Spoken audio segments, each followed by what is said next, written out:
అందరికీ నమస్కారం అండి. నేను మీ అజయ్ కుమార్ని మాట్లాడుతున్నాను.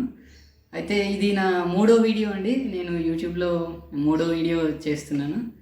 గత 2 వీడియోలో నేను మొదటి వీడియో రెండో వీడియోని ఒకటి నిరుద్యోగం అంశం పైన మాట్లాడినాను. రెండోది వచ్చేసి కుల వర్గీకరణ మీద మాట్లాడడం జరిగిందండి. ఈ 2 వీడియోలు కూడా ఈ ఇన్ఫర్మేషన్ రైట్ నౌ ప్రజెంట్ ఉన్న కరెంట్ టాపిక్స్లో ఇవి 2 కూడా నేను చెప్పాలనుకున్నానండి. ఆ ఇన్ఫర్మేషన్ అందరికీ తెలవాలనే ఉద్దేశంతో వాటి పట్ల నేను ఇన్ఫర్మేషన్ ఇవ్వడం జరిగింది. వాటి పట్ల నేను వీడియోస్ చేయడం జరిగింది. ఇట్లనే భవిష్యత్తులో కూడా నేను ఇంకా వీడియోస్ చేయాలని అనుకుంటున్నాను. మరిన్ని వీడియోస్ చేయాలి, మరిన్ని బర్నింగ్ టాపిక్స్ చెప్పాలి, మరింత ఇన్ఫర్మేషన్ చాలామందికి వెళ్ళాలి అనే ఉద్దేశం నాకు ఉందండి. అయితే నాకు మీ నుంచి కావాల్సిన సహాయం ఏంటి అంటే, మీరు నా వీడియోని లైక్ చేయాలి, షేర్ చేయాలి అండ్ లాస్ట్ సబ్స్క్రైబ్ కూడా చేయాలి. ఇవి చేస్తూ ఉంటే మీ హెల్ప్ ద్వారా నేను అందరికీ రీచ్ అవ్వగలుగుతానండి. నా ఇన్ఫర్మేషన్ అందరికీ వెళ్తుంది. దానికి వారధి మీరే అవ్వాలి. మీ సహాయం నాకు అవసరం అవుతుందండి. Thank you. సో ఈరోజు టాపిక్ వచ్చేసి ఆర్థిక మాంద్యం గురించి మాట్లాడదాం అనుకుంటున్నానండి. నేను గత కొంతకాలంగా చూస్తున్నాను, సోషల్ మీడియాని కూడా దగ్గరగా అబ్జర్వ్ చేస్తున్నాను. చాలామంది ఆర్థికవేత్తలు, చాలా నిష్ణాతులైన ఆర్థికవేత్తలు కూడా చెప్తున్న మాట ఏంటి అంటే, తొందరలో ఆర్థిక మాంద్యం, ఆర్థిక సంక్షోభం రాబోతుంది అనే విశ్లేషణ వాళ్ళు చేస్తున్నారండి. కొంత రీసెర్చ్ కూడా దీని మీద జరిగినట్టుగా అనిపిస్తుంది నాకు. ఆర్థికవేత్తలు ఖచ్చితంగా ఈ మాటను బలంగా చెప్తున్న విషయం మన అందరికి తెలిసిందే. మీరు కూడా యూట్యూబ్ ఛానల్లో అక్కడక్కడ సోషల్ మీడియాలో వినే ఉంటున్నారు ఈ టాపిక్ అంతా. అయితే ఏంటి ఆర్థిక మాంద్యం, ఆర్థిక సంక్షోభం వస్తే పరిస్థితులు ఎలా ఉంటాయో, సామాన్యుడి పరిస్థితి, దీనివల్ల ఈ సంక్షోభం వల్ల సామాన్యుడి స్థితిగతులు ఇంకా దిగజారిపోయే ప్రమాదం ఏమైనా ఉందా, వాళ్ళ పరిస్థితులు ఎలా ఉండబోతున్నాయి, నిరుద్యోగుల పరిస్థితి ఎలా ఉండబోతుంది, జాబ్కి సెక్యూరిటీ లేకుండా పోతుందా, ఏంటి మరి పరిస్థితులు ఎలా మారబోతున్నాయి విశ్లేషిద్దామండి. ముందుగా ఈ టాపిక్లోకి వెళ్ళే ముందు 2019-20 కరోనా కోవిడ్ వచ్చిన సమయంలో, కోవిడ్ రాకముందు అప్పటికే కాస్త మన ఆర్థిక పరిస్థితులు స్లోడౌన్ నెమ్మదించినట్టు అనిపించినాయండి. అయితే ఈ ఆర్థికంగా ఇంకా ఈ కోవిడ్ రావడంతో ఇంకా దాని మీద ప్రభావం ఎక్కువ అయిపోయిందండి. చాలా ప్రభావం పడిపోయింది. దీనివల్ల ఏమైంది అంటే, చాలా కంపెనీస్ ఉత్పత్తి వాటి వ్యయం భరించలేక ఇటు at the same time consumer side నుంచి కూడా మనం వినిమయం తగ్గడము, కన్జ్యూమర్స్ మార్కెట్ల పట్ల కాస్త వాళ్ళ నమ్మకాన్ని కోల్పోవడం కానీ కొంత ఇది జరిగిందండి. నేను అబ్జర్వ్ చేసింది ఏంటంటే, ఈ కొంతకాలంలో కూడా ఈ కరోనా అయిపోయిన తర్వాత కూడా కొంత మార్కెట్ల పట్ల జనాలకు నమ్మకం కాస్త తగ్గినట్టుగా అనిపిస్తుందండి. ఆ నమ్మకమే ఈ మాంద్యానికి దారి తీసినట్టు నాకు కనిపిస్తుంది. అంటే రకరకాల కారణాలు ఉన్నాయి. వీటితో పాటు ఇంకా అనేక కారణాలు కూడా గ్లోబల్గా కూడా, ఇది గ్లోబల్ ప్రపంచం కాబట్టి మన దేశం, ఇతర దేశాలు, అన్ని దేశాలు కూడా ఇప్పుడు వారి అవసరాలు, వారి ఇచ్చిపుచ్చుకునే ఇంపోర్ట్స్ అండ్ ఎక్స్పోర్ట్స్ విధానాల వల్ల ఇప్పుడున్న ఈ గ్లోబల్ ప్రపంచంలో ఏ చిన్న ఎఫెక్ట్ కానీ ఖచ్చితంగా దాని రిపుల్స్, దాని ప్రభావము అన్ని దేశాలపై పడే అవకాశం ఖచ్చితంగా కనిపిస్తుందండి. ఇప్పుడున్న గ్లోబల్ వరల్డ్లో ఈ రిపుల్ ప్రభావం కంపల్సరీ, ఈ ఎఫెక్ట్ ఉంటుంది. అయితే మాంద్యానికి చాలా కారణాలు కనిపిస్తున్నాయండి.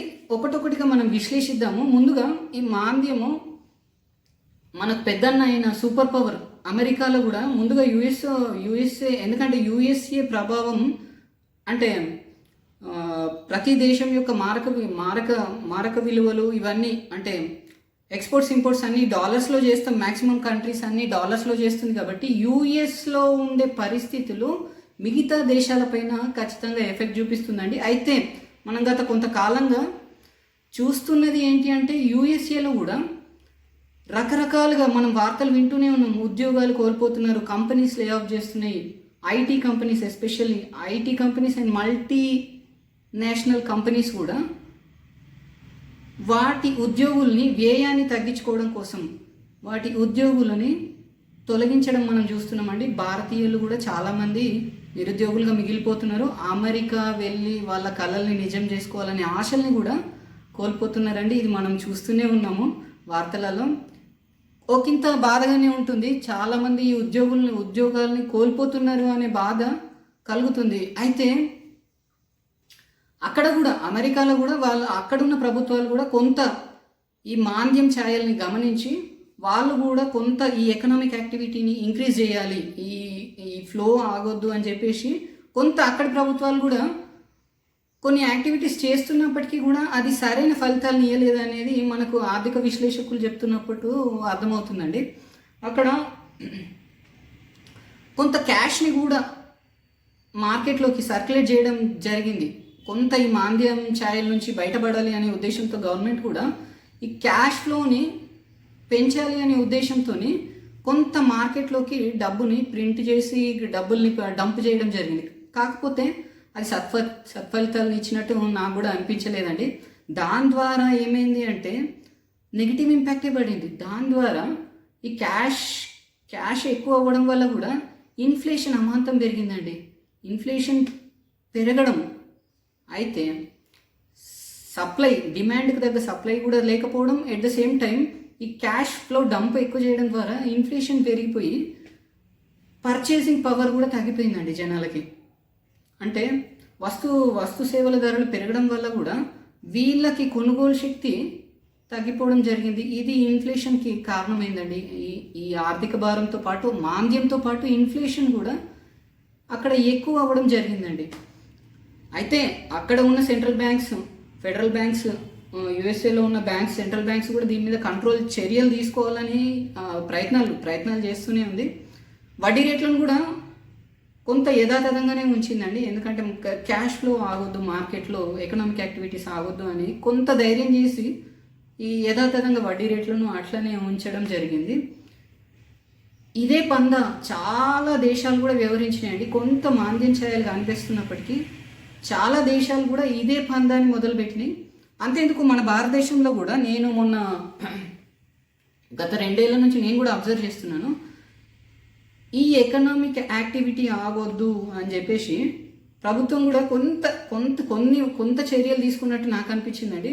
కాకపోతే ఇక్కడ కూడా మన దగ్గర ఈ ద్రవ్యోల్బణం, ఇన్ఫ్లేషన్ ఎక్కువ పోయేసరికి, కాస్త ఎక్కువ అయ్యేసరికి గవర్నమెంట్లో ఎస్పెషల్లీ మానిటరీ పాలసీలో భాగంగా ఆర్బీఐ కూడా ఇక్కడ ఉన్న రేట్ ఆఫ్ ఇంట్రెస్ట్ని కూడా కొంత ఆ రేట్ ఆఫ్ ఇంట్రెస్ట్ని పెంచడం ద్వారా ఏమైంది అంటే కాస్త నెమ్మదించిందండి, కాస్త తగ్గుముఖం పట్టింది. జనాలు కూడా క్యాష్ ఫ్లోని కాస్త తగ్గించడం జరిగింది. ఇది కొంత మాంద్యానికి, ఇది మరీ టూ మచ్గా ఆర్బీఐ రిఫ్లెక్ట్ అయింది అని నాకు అనిపించిందండి. యథాతథంగా ఉంచాల్సిందేమో, కానీ ఆ వడ్డీ రేట్లను పెంచడం వల్ల కొంత ఆ ఛాయలు కనిపిస్తున్నాయి. మన దగ్గర ఏంటి అంటే సరే ఈ ఈ ఈ ఈ చర్యలు సరిపోవట్లేదు. ప్రభుత్వం కూడా ఇంకా మన దేశంలో తీసుకుంటున్న ఈ చర్యలు కూడా సరిపోవట్లేదండి. అయితే దీనికి ముఖ్యంగా ఎందుకు మరి ఇంకా ఏమేమి చర్యలు తీసుకోవాలి, ఎందుకు ఇంత కష్టమైపోయింది అని అంటే కొన్ని కారణాలు మనం చెప్పుకోవచ్చండి. ఇలాంటి పరిస్థితుల కారణాలు ఏంటి అంటే మార్కెట్లో ఇప్పుడున్న సాధారణ ఉద్యోగాలు కూడా కొంత టెక్నాలజీ పెరగడం వల్ల, ఆర్టిఫిషియల్ ఇంటెలిజెన్స్ రావడం వల్ల కూడా ఈ మార్కెట్లో కొంత ఈ జాబ్స్ లేఆఫ్స్కి, జాబ్స్ని తీసేయడానికి, జాబ్స్ టర్మినేషన్ కానీ ఇదంతా కొంత ఆర్టిఫిషియల్ ఇంటెలిజెన్స్, ఈ టెక్నాలజీ కొంత పెరగడం వల్లనే. రీసెంట్గా మనం చూస్తూనే ఉన్నాం చాట్ జీపీటీ. ప్రతి అంశము, కావాల్సిన ప్రతి అంశం మనకు దాంట్లోనే దొరుకుతుంది, దాంట్లోనే మనం క్రియేట్ చేసుకుంటున్నాం ప్రతిదీ కూడా.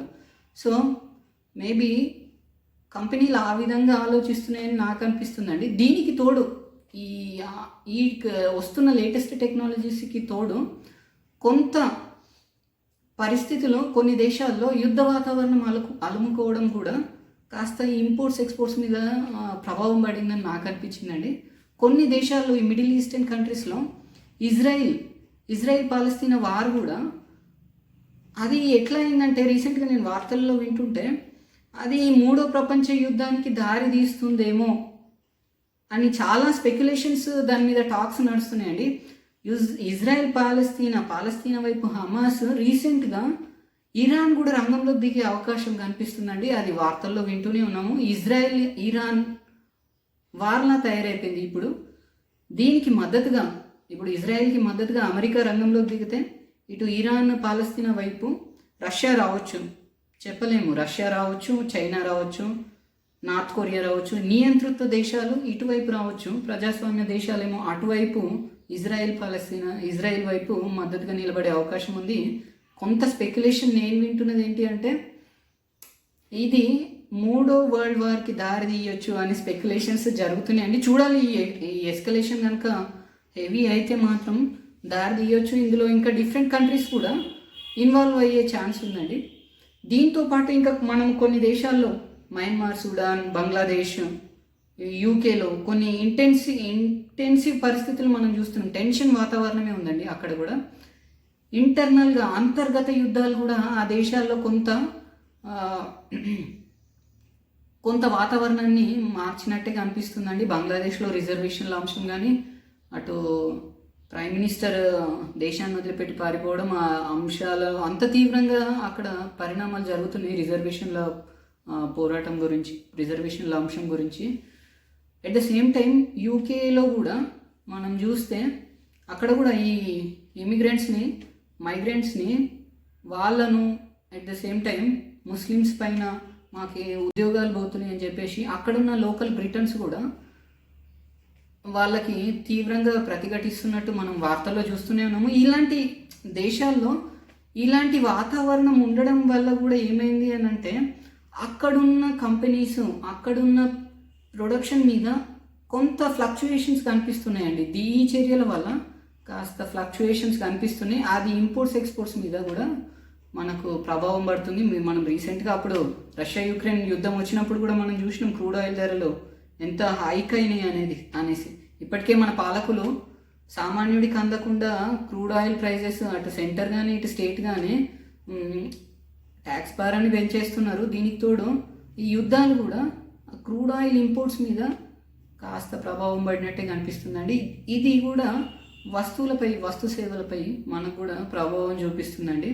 దీని ద్వారా ఏమవుతుంది అంటే మన దేశంలో కూడా ఈ ఎఫెక్ట్ కనిపించి వస్తు వినిమయం తగ్గిపోతుందండి. వస్తు వినిమయం తగ్గిపోవడం వల్ల, కొనుగోలు శక్తి పడిపోవడం వల్ల జనాలు కూడా ఏది కొనలేని పరిస్థితుల్లో ఈ మాంద్యం చేయాలి అమ్ముకునే అవకాశం ఉందండి. ఇవన్నీ ఫ్యాక్టర్స్ కూడా కనిపిస్తున్నాయి. బహుశా వీళ్ళు రీసెర్చ్ చేసి స్టడీస్ చేసి ఎకనామిస్టులు, ఆర్థికవేత్తలు కూడా ఇవే కారణాలు అయి ఉండొచ్చు. బహుశా రాబోయే కొద్ది రోజుల్లో ఈ సినారియో కనిపిస్తుందండి. చూడాలి మరి మనం ఎట్లా ఉంటుంది, గవర్నమెంట్ ఎట్లాంటి స్టెప్స్ తీసుకుంటుంది అని. మనం ఇప్పుడు స్టాక్ మార్కెట్స్లో చూసుకుంటే కూడా ఇన్వెస్టర్స్ ఏం చేస్తున్నారు అంటే మార్కెట్ అంతా వోలటైల్గా ఉందండి. మనం గత కొంతకాలంగా చూస్తుంటే స్టెబిలిటీ కూడా లేనట్టుగా అనిపిస్తుంది మార్కెట్స్లో. కంపెనీస్ పర్ఫార్మెన్స్ అనేది వేరీ అవుతుండడం వల్ల ఆ ఫ్లక్చుయేషన్స్ వస్తున్నాయి. ఇన్వెస్టర్స్ కూడా నమ్మకాన్ని కోల్పోతున్నారు, వాళ్ళ పెట్టుబడులను వెనక్కి తీసుకుంటున్నారు. వాళ్ళ పోర్ట్ఫోలియోలో ఉన్న స్టాక్స్ని కూడా ఇమీడియట్గా వాళ్ళు అమ్మడం మనం చూస్తున్నాం గత కొంతకాలంగా. సో ఇన్వెస్టర్స్ని కూడా నమ్మకం కోల్పోతున్నారండి. అది మనకు ఒక ఇండికేటర్. అది ఈ స్టాక్స్ కూడా ఒక indicator. At the same time real ఎస్టేట్లో కూడా ఒక టైప్ ఆఫ్ బూమ్ వచ్చినట్టు, ఒక ఆర్టిఫిషియల్ బబుల్ ఉన్నట్టుగా నాకు కూడా అనిపించిందండి. ఇదే ఎకనామిస్టులు అంటున్నారు. ఏంటి అంటే ముఖ్యంగా మనము అమెరికన్ ఎకనామిస్ట్, ప్రముఖ ఆర్థికవేత్త హ్యారీ డెంట్ గారు ఒక మాట అంటున్నారు. ఏమంటున్నారు అంటే ఈ మాంద్యము గత 5-6 సంవత్సరాలకు ఒకసారి ఒక సైకిల్గా రిపీట్ అవుతుంది మాంద్యము. బట్ దిస్ టైం కొంచెం ఎక్కువసేపే అయింది, కొంచెం ఎక్కువ సమయమే పట్టింది. 12 నుంచి 14 సంవత్సరాలు అవుతుంది. ఒక బబుల్ ఏర్పడింది, ఆ బబుల్ బ్రేక్ అయ్యే ఛాన్స్ ఉంది. ఆర్టిఫిషియల్ బబుల్ ఒకటి ఏర్పడింది, that May break this time అని అంటుండు. అది ఆయన అంచనా ఏంటి అంటే 2008లో వచ్చిన మాంద్యం కంటే కూడా ఈసారి రాబోయే మాంద్యం తీవ్రంగా ఉంటుంది అని ఆయన రీసెర్చ్ చేసిన అంచనా ప్రకారం చెప్పిండు. ఆయన ప్రెడిక్షన్స్ కూడా గతంలో చాలా వరకు కూడా కరెక్ట్ అయినాయండి. బహుశా ఈసారి ఆయన ప్రెడిక్షన్ నిజమేనేమో. మరి వీటికి ఎలా స్పందిస్తాయి వివిధ దేశాలు, వివిధ ఫైనాన్షియల్ ఇన్స్టిట్యూషన్స్ దీని మీద ఎట్లా కంట్రోల్ చేసుకుంటాయి, ఎట్లా దీన్ని పరిగణలోకి తీసుకొని ఎట్లా కంట్రోల్ చేస్తారు, ఏం చర్యలు తీసుకుంటారు అనేది మనం చూడాల్సి ఉందండి. నాకు అనిపిస్తుంది, నేను అంటే పర్సనల్గా నేను కొన్ని సూచనలు ఇవ్వదలుచుకున్నానండి ప్రభుత్వాలకు కానీ. అంటే నాకు పర్సనల్గా నాకు తెలిసింది ఏదో అంటే నా దృష్టిలో ఉంది, నాకు తెలిసిన నాలెడ్జ్ ప్రకారం నేను చిన్న సూచనలు ఇద్దామని నాకు అనిపిస్తుందండి.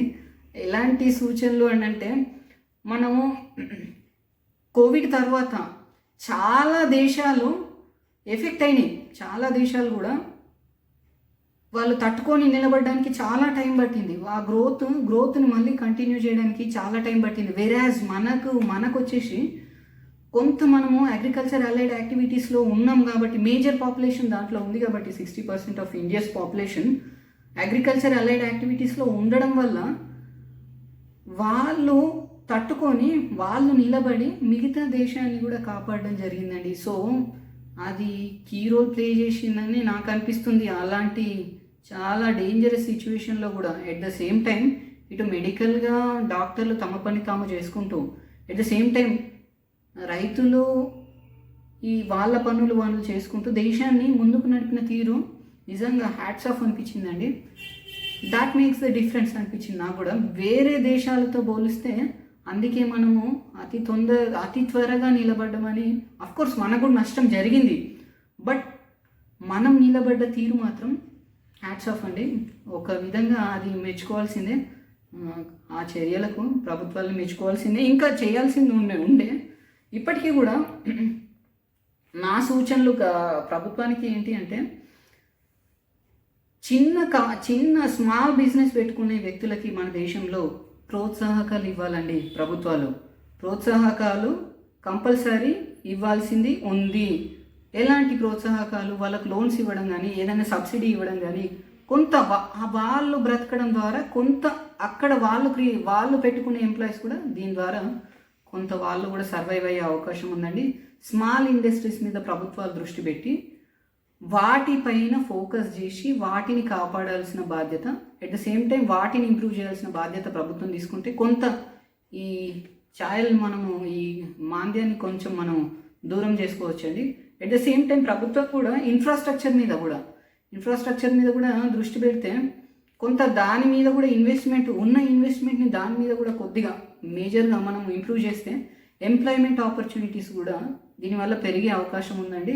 సో దట్ మార్కెట్లో కొంత మనము అమాంద్యం ఛాయలు లేకుండా చూసుకోవచ్చండి. కొంత మనం ఎకనామిక్ యాక్టివిటీని ఆపకుండా చూసుకోవచ్చు. ఈ యాక్టివిటీ ద్వారా కొంత ఇన్ఫ్రాస్ట్రక్చర్ని డెవలప్ చేయాల్సిన అవసరం ఉంది. మానిటరీ పాలసీలో భాగంగా ఆర్బీఐ కూడా నన్ను అడిగితే స్టేబుల్గా ఉంచడం కంటే వడ్డీ రేట్లను కొంత తక్కువ ఉంచడం ద్వారా మార్కెట్లో అందరికీ సులువుగా ఉంటుందండి. ఏ కంపెనీస్కి కూడా ఇబ్బంది పడదు. కొంత వడ్డీ రేట్లు తక్కువ ఉండడం ద్వారా ఏంటి అంటే క్యాష్ ఫ్లోని ఎక్కువ సర్క్యులేషన్లో ఉంచవచ్చు. సో దట్ గవర్నమెంట్ కూడా కొంత ఈ ఎకనామిక్ ఫ్లోని కంటిన్యూ చేసినట్టు ఉంటుందండి. ఇది మానిటరీ పాలసీ ఆర్బీఐ తీసుకోవాల్సింది. కొంత వడ్డీ రేట్లను తగ్గించుకోవాలి. At the same time government పరంగా ఫిజికల్ పాలసీ పరంగా గవర్నమెంట్ తీసుకోవాల్సిన చర్యలు ఏంటి అంటే కొంత ట్యాక్స్ కట్స్ని చేయాల్సిన అవసరం ఉందండి. కొంత సామాన్యులకి కొంత ట్యాక్స్ కట్స్ని, కొంత మన కంపెనీస్కి కూడా ట్యాక్స్ కట్స్ని ఇట్లాంటివి చేయడం ద్వారా ఏంటి అంటే వాళ్ళకు కూడా కొంత ఊతం ఇచ్చినట్టు అవుతుంది, కొంత బూస్ట్ ఇచ్చినట్టు అవుతుంది. So that activity economic flow ఏమీ ఆగకుండా చూసుకోవచ్చు మనము. ఎంప్లాయీస్ కూడా ఇబ్బంది కాదు. కొన్ని చిన్న చర్యలు ప్రభుత్వం కనుక తీసుకోగలిగితే ఇట్ విల్ బి బెటర్ అండి. నేను కంప్లీట్గా డీటెయిల్డ్గా ఒకవేళ అవసరం అనుకుంటే డీటెయిల్డ్గా గవర్నమెంట్ ఎలాంటి చర్యలు తీసుకోవాలి గ్రోత్ కూడా, దీంతో పాటు ఈ ఎకనామిక్ యాక్టివిటీతో పాటు గ్రోత్ ఎట్లా చేయడానికి అవకాశం ఉంది, ఏం చేస్తే కొంత మనము ఆ గ్రోత్ని ఇంప్రూవ్ చేయొచ్చు, కొంత స్కిల్ డెవలప్మెంట్ యాక్టివిటీస్ ప్రభుత్వం చేయాలని నాకు కూడా అనిపిస్తుందండి. కొంత ఎందుకంటే ల్యాక్ ఆఫ్ స్కిల్ కూడా కారణం అవుతుందండి ఈ అన్ఎంప్లాయ్మెంట్కి. కొంత ఉన్న ఫారిన్ ఇన్వెస్టర్స్ వచ్చినప్పటికీ, ఫారిన్ కంపెనీస్ వచ్చినప్పటికీ దే నీడ్ స్కిల్స్ కదా. సో ఆ స్కిల్స్ కూడా కొంత ల్యాక్ అవుతుంది అని నాకు అనిపిస్తుందండి. సో ఈ స్కిల్ డెవలప్మెంట్ యాక్టివిటీస్ కూడా ఎట్ ది సేమ్ టైం ప్రభుత్వం చేసుకుంటూ పోవాలి. ఇలా రెండు చర్యల్లో కూడా కొంత ఇంప్రూవ్మెంట్ని చూపిస్తే ఇటు స్కిల్ డెవలప్మెంట్తో పాటు అటు ఆర్థిక పరంగా యాక్టివిటీస్ని కొనసాగించే అంశాలని కొంత ప్రభుత్వానికి తగ్గే ఆదాయం తగ్గిపోతుండొచ్చు, కానీ కొంత ఈ సాక్రిఫైస్ చేయడం వల్ల గవర్నమెంట్స్ కూడా ఎకనామిక్ యాక్టివిటీని ఆపకుండా చూసుకోవచ్చు. చాలామంది నిరుద్యోగులుగా మిగలకుండా ఉంటుంది, వాళ్ళకు బాగుంటుందండి. ఇది నా ఆలోచన. ప్రభుత్వం ఈ దిశగా అడుగులు వేయాలని నేను మనస్ఫూర్తిగా కోరుకుంటున్నాను. నమస్కారం.